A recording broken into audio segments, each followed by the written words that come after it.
setting, for the government, because they never knew what they were doing from the beginning anyway. And they lied about this, knowing damn well it was an engineered virus. And they lied from the very start.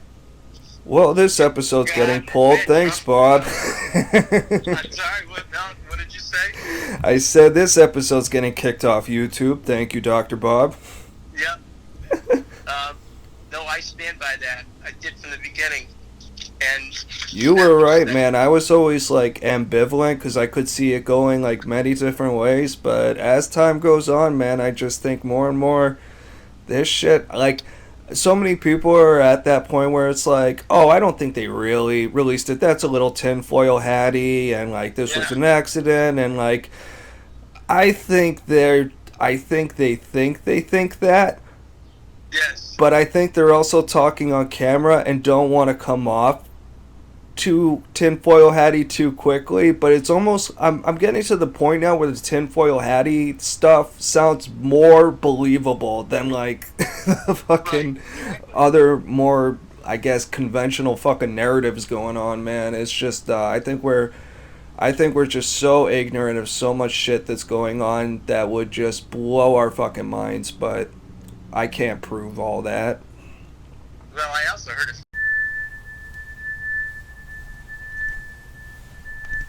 I'm not now because I'm not as active, and I think I'm now 2 levels actually.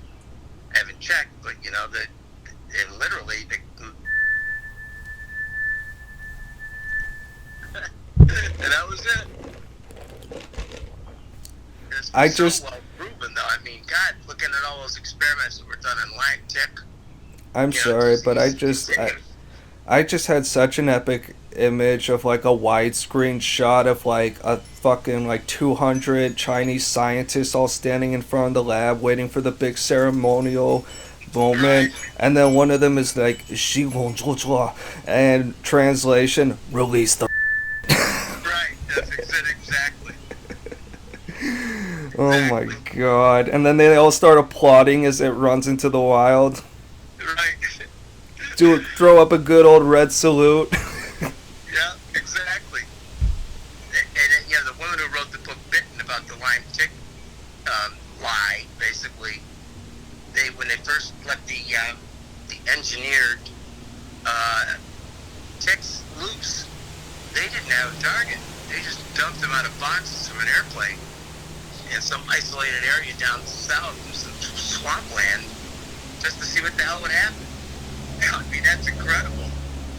I mean, I suppose they expected a high casualty rate because I don't know enough about tick exoskeleton fucking biomechanic whatever to say how, because didn't like a huge part of them just die and maybe a few landed on like trees or something? I don't know. I'm just trying to think realistically what does happen if you throw 1 million ticks out of an airplane. Well, that was it. A lot didn't survive.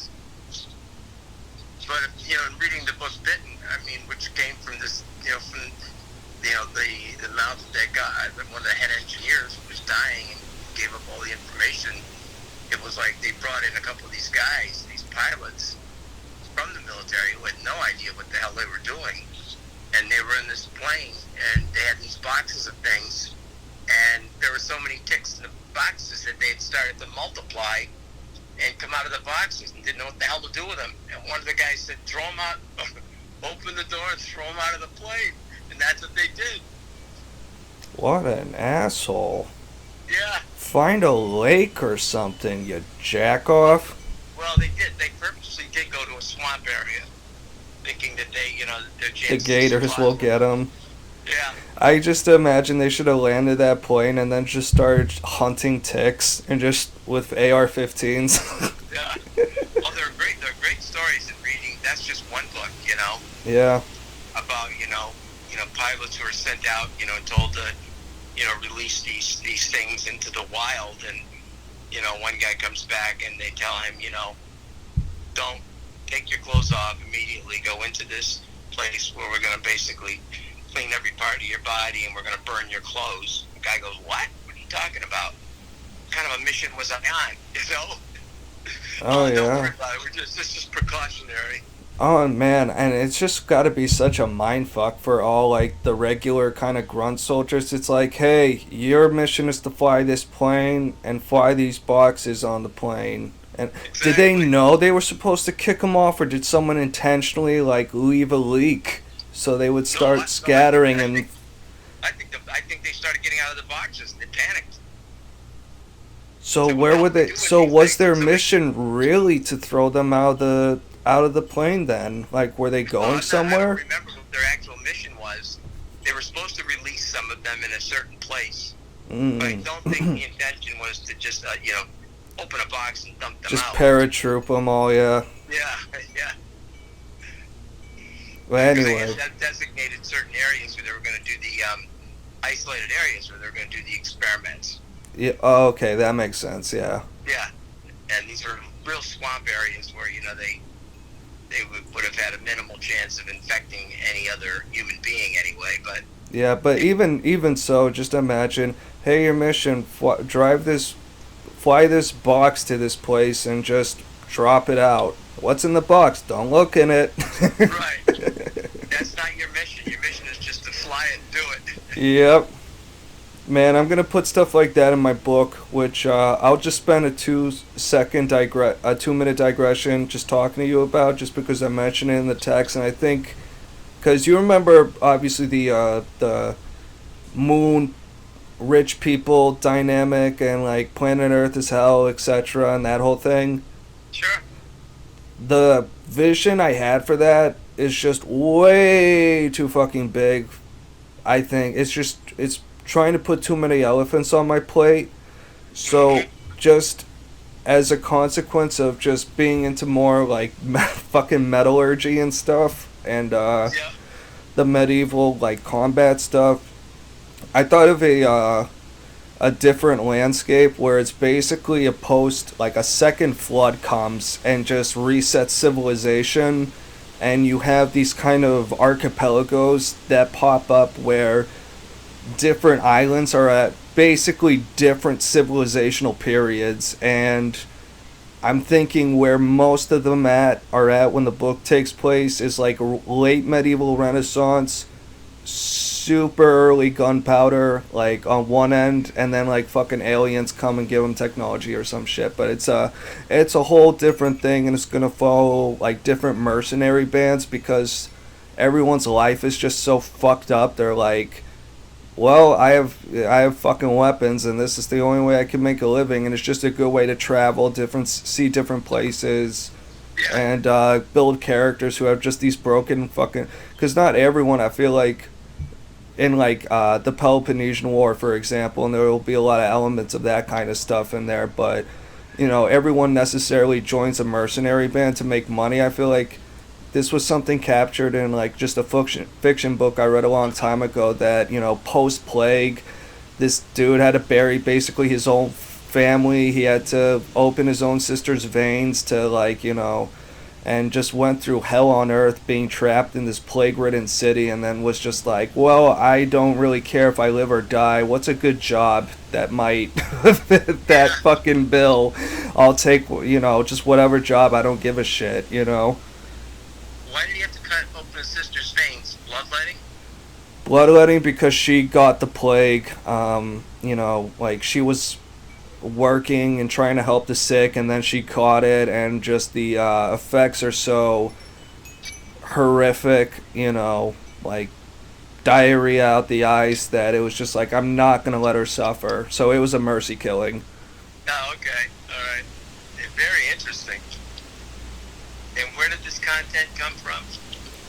That particular instance was from a book called Tides of War, which was about the Peloponnesian War, and it focuses on like one or two main characters, but kind of the storytellers are these sort of mostly mercenary guys who were, at different theaters and kind of knew some of the characters or whatever. But there was the example I gave was just you know, one of the things that happened during the war is that Athens built a big wall around itself, brought everyone in, and then a plague broke out. So it was just absolutely horrific, and it tore down the whole sort of fabric of society because you have all these like crisis of you know of course during a catastrophe people are going to flock to the temples, but all the people in the temples are dying.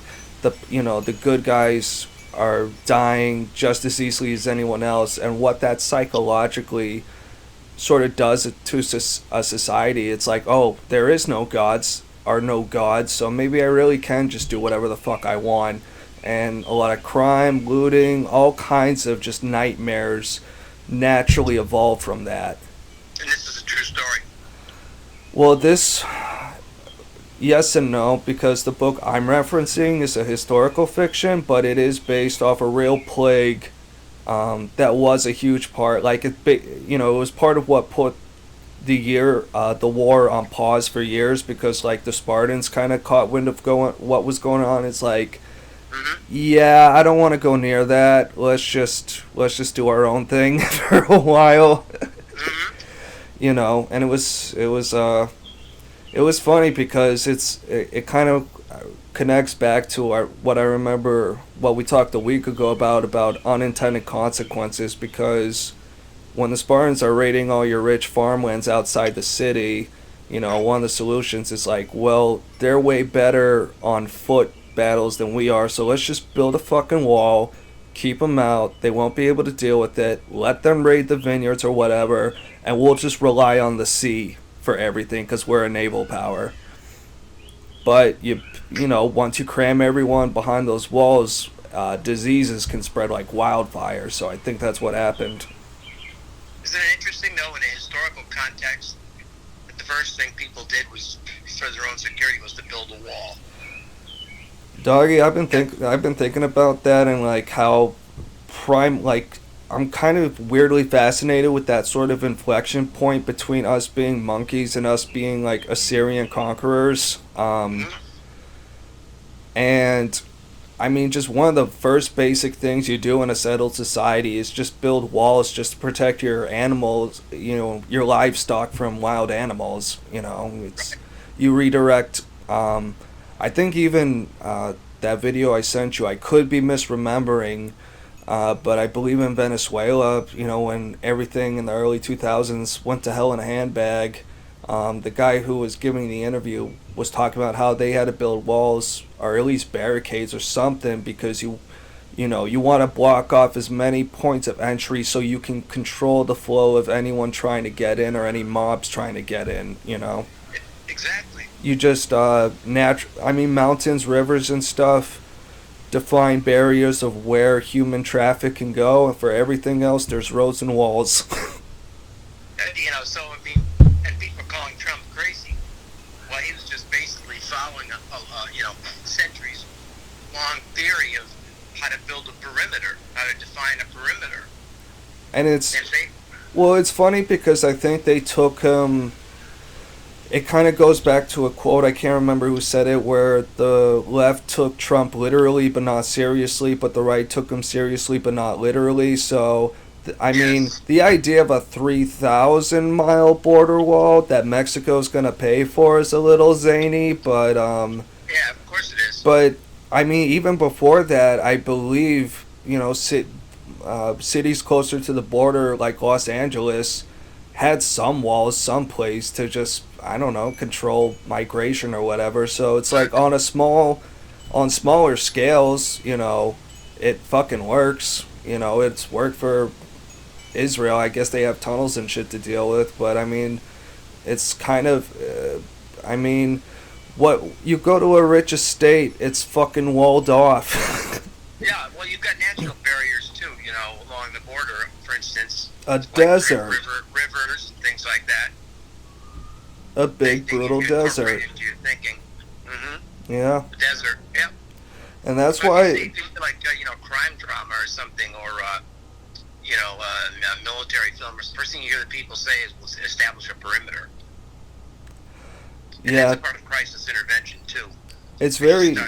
Start with safety. And you say, okay, first thing you do is establish a perimeter.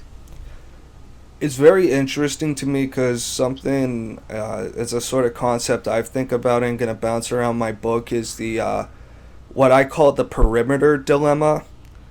Mm-hmm. And there's a few examples I can think of, but the first one that really hit home for me, I never managed to watch the whole thing, but a few years ago there was a big documentary series that came out on Vietnam.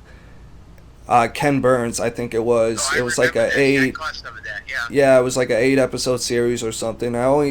I've always wanted to watch the whole thing, but I always managed to get in the first couple. But anyway, so this veteran guy was explaining that, okay, you want to defend an airbase, you set up a perimeter around the airbase. Mm-hmm. Someone attacks the perimeter from the hill. You've got to expand the perimeter to the hill Yep. to secure the perimeter. They attack the perimeter on another area. You've got to expand it to that area. So, like, before you know it, a 10-mile or whatever perimeter turns into like a 50-mile perimeter just to defend one fucking airbase. And I feel like it's part of what happened to the Romans, where it's like, okay, we'll secure our border. We have allies as a buffer. Up, they're attacking our allies. Time to expand. Yep. Mm-hmm. So it's I feel like it's also part of what happened with Israel. Like, I don't know the whole history, but I guess throughout, different wars, they basically seized extra territory. I mean, probably just as a buffer. Right. Exactly. Yeah.